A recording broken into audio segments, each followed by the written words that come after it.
Join me as I delve into Mussolini's dark legacy and explore the destruction of the slopes of Rome's Capitoline Hill in this video. Rome's Capitoline Hill, one of the epicenters of power and authority in ancient Rome. Mussolini's rise to power in the 1920s marked the beginning of a dark period in Italian history.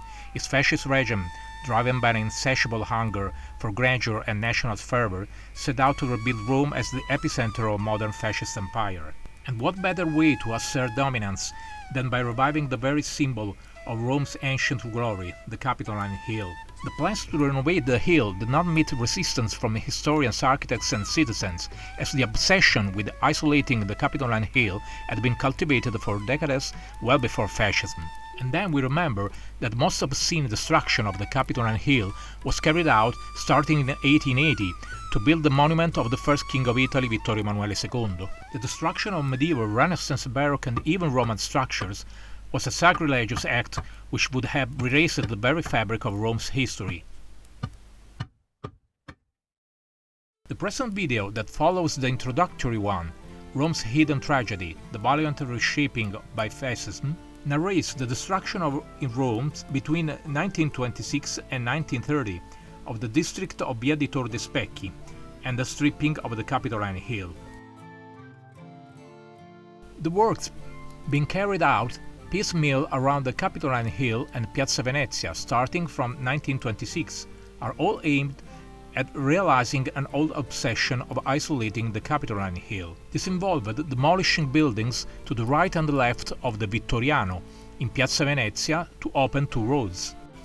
One to connect Piazza Venezia with the end of Via Cavour and thus with the Colosseum, the future Via dei Fori Imperiali, and to connect Piazza Venezia with Bocca della Verità and Lungotevere, passing by the theatre of Marcellus, Via del Mare.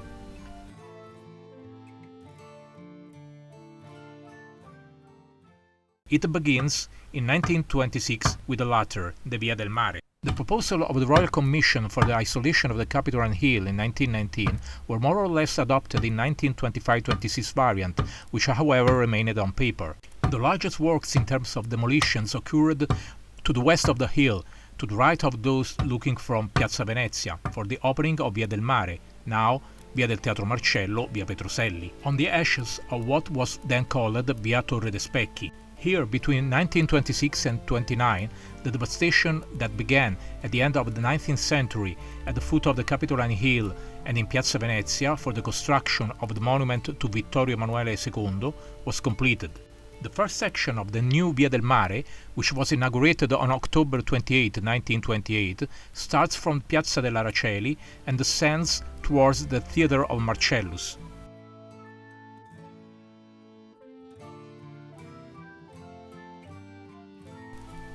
We follow in this video all the demolitions of Via Tor de Specchi. We examine the 1748 Nolli Map in the interactive version by Standford University.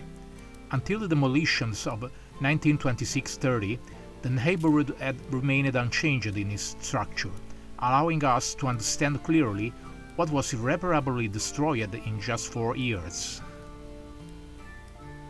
The Theatre of Marcellus and Via di Monterone and Via Tor de Specchi until Araceli Square.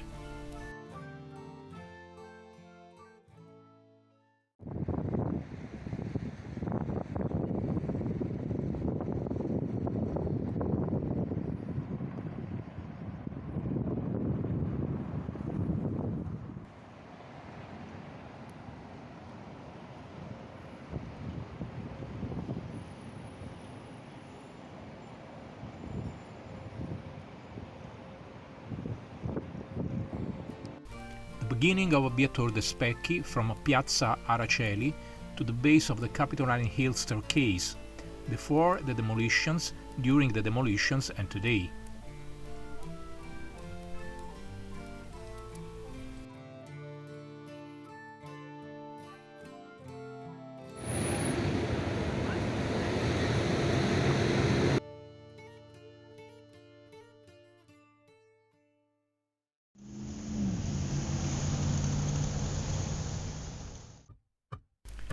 The beginning of demolitions from Piazza Araceli.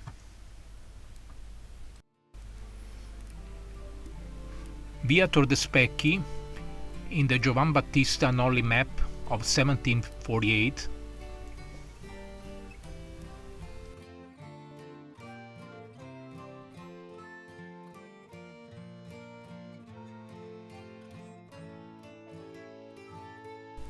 And in the Gregorian cadastre of the first years of the 19th century.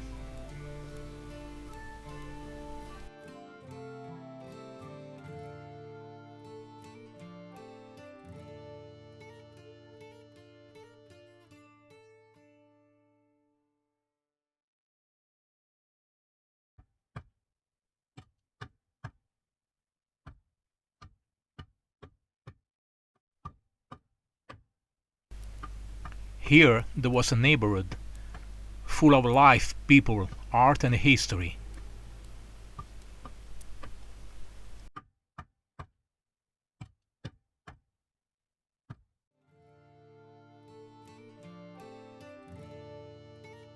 First we meet the small palace of the Vitelleschi, of which only the nimpheum attached to the slope of the Capitoline Hill was spared, still visible today.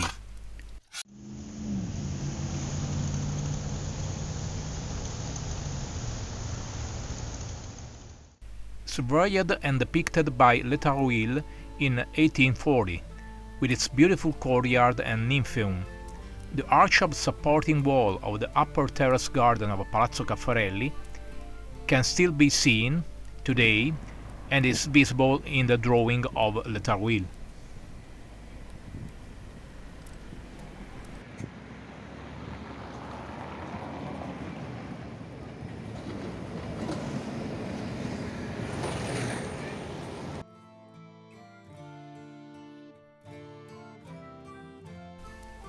Next is the church of San Nicola de Funari, built in 1180, later passed in 1660 to the confraternity of Sant'Ursula and Caterina, which changed its name. It was destroyed in 1928.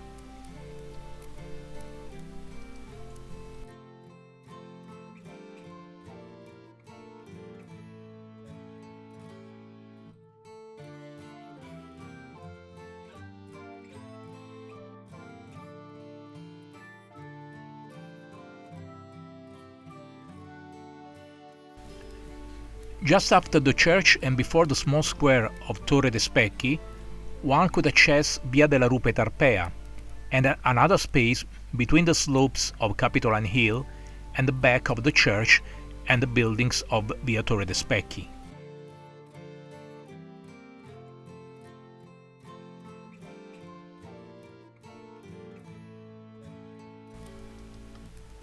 Here is the small square of Tor de Specchi, just after the intersection with Via della Rupe Tarpea.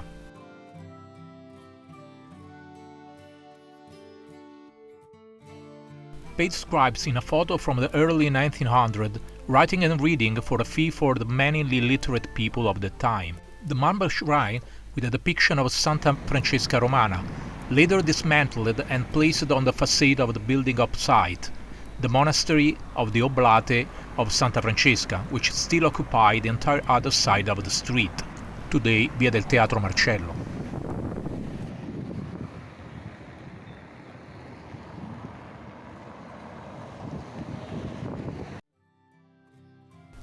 Finally, the medieval church of Sant'Andrea in Vincis, granted in 1622 to the Confraternita dei Marmorari, confraternity of stonemasons.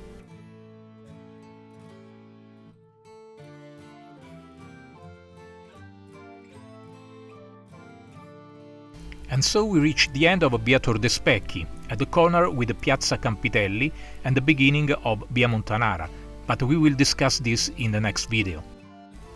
The impact of demolitions on local communities was profound, as they witnessed their heritage being erased before their eyes, and they were mostly deported to squalid suburbs built quickly and without quality, far from the center and without services. To relive the atmosphere and quality of the irretrievably lost urban environment, take a walk with me through alleys right next to the demolished area.